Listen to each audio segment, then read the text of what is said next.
मैं अपने सभी वासियों का यहाँ पहुँचने का स्वागत करता हूँ।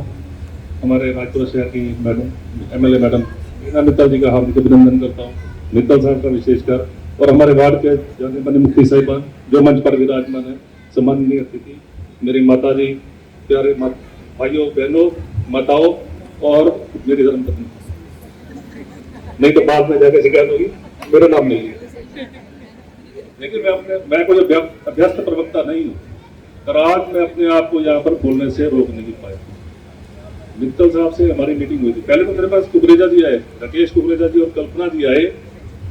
इलेक्शन में क्यों खड़े हुए, इलेक्शन में खड़े होने का कारण क्या है, मेरे से बोले, भैया मेरे से 2 साल छोटे हैं। राकेश ने बोला, भैया बच्चा मेरा बिजनेस में आ गया है, भाई मेरे परमात्मा की कृपा से सक्षम है, बिजनेस वो अपने आप संभाल लेंगे, मन में कुछ कर गुजरने का जज्बा आ गया, कुछ न कुछ तो हमने जरूर करना है समाज के लिए, इस वार्ड के लिए।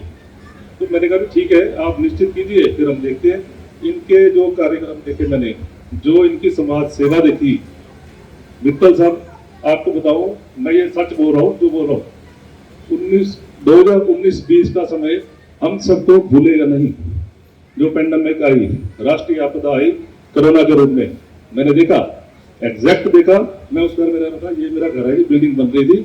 तो उस टाइम तो सरकारें फेल होगी, आम गरीब आदमी को राशन पहुंचाने में, सेवा करने में नहीं कर पा रही थी, मजबूरियां इतनी होगी, लोग प्लान के लिए चले गए।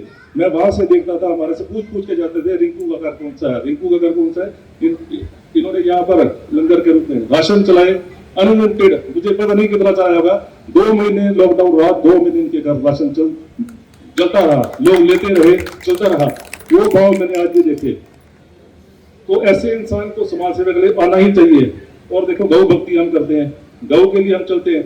मेरी दुकान सामने है, मैं जब सुबह देखता हूँ ये दुकान शैलर के लिए निकलते हैं, इनके एक हाथ में बंदियां होती हैं, दूसरी हाथ में गाय की रोटियां होती हैं। सच बोल रहा हूँ, झूठ नहीं बोलूंगा, दिल से बोल रहा हूँ। और आपको बताएं, ये वार्ड इतना भाग्यशाली है, परम पिता परमात्मा की इतनी कृपा हुई है, इस वार्ड पर राकेश जी या कल्पना जी हमारे लिए कैंडिडेट थोपे नहीं गए हैं, ये क्लियर बोल रहा हूँ, थोपे नहीं गए। मित्तल साहब ने हम सारे वार्ड वासियों को आश्वासन दिया, इन्होंने मीटिंग बुलाई, बोला आपको कौन सा और अच्छा कैंडिडेट मिल सकता है, हम देने को तैयार है। एग्जैक्ट बोला, हमारे 25-30 वार्ड वासी, हमारे मुफ्ती साहिबान सब बैठे थे।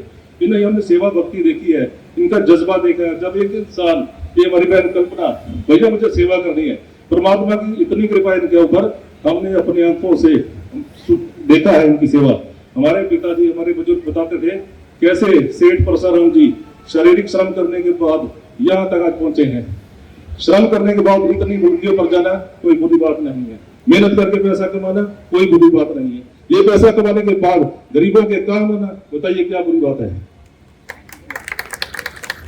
तो हम मित्तल साहब के भारी है, इन्होंने हमसे राय मशवरा किया, ये इनकी सेवा भाव हमने देखी, हमारे वार्ड वालों ने ही मिलकर डिसीजन लिया, मित्तल साहब आप हमारे भाई राकेश जी या तो कल्पना जी को जिसको भी कैंडिडेट बनाएंगे हम उनके साथ रहेंगे। तो लकीली हमारे लिए वार्ड लेडीज वार्ड आया है, तो नारी शक्ति जिंदाबाद।